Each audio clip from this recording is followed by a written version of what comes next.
عباد تكوس من يدياتي نودكم ولنشهيكم وعلى طريقتي الخاصة. تابعوا معايا الفيديو والمقادير.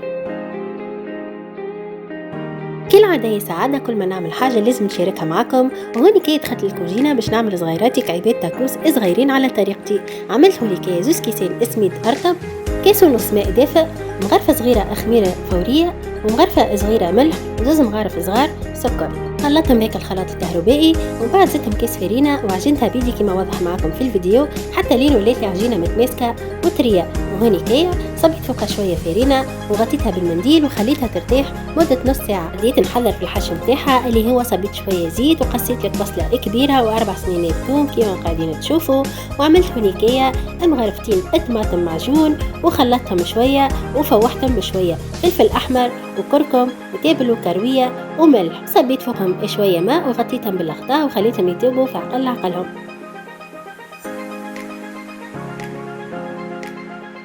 وقليت كعيبة بطاطا صغرونة بعد ما قصيتها داكيب وزدت صبيتها فوق الخليط وخلطها معك كما واضح عندكم في الفيديو. وهذيك العجينة بتاعي كما تشوفوا فيها خمرت ما شاء الله. رميتها بداياتي بعد ما تندم بشوية زيت، وكما تشوفوا فيها هذيك العجينة طرية وسوبل، شكلتها دوير دوير.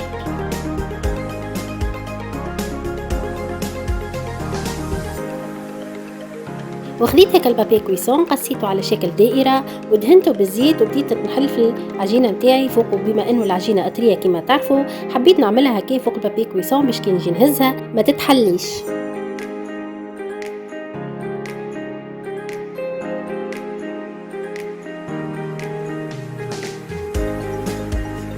وهني كي بعد ما كملت حليتها وليت حطيتها في المقلة كما قاعدين تشوفوا، ونحيت هذيك البابي كويسون وطيبتهم بالكعيبة ما شاء الله. خرجوا لي الكعبة بالكعبة بنة عالمية والريحة تفحفح في الدار كاملة ما نحكي لكمش.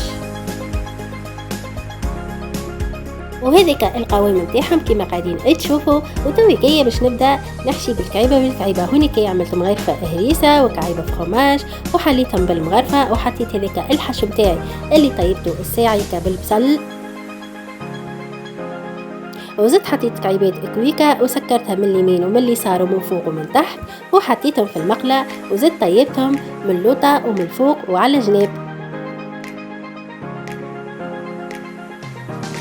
وهيكم كعيباتي حضروا وطابوا للريحة وللبنة وللقوام ما نحكي لكمش.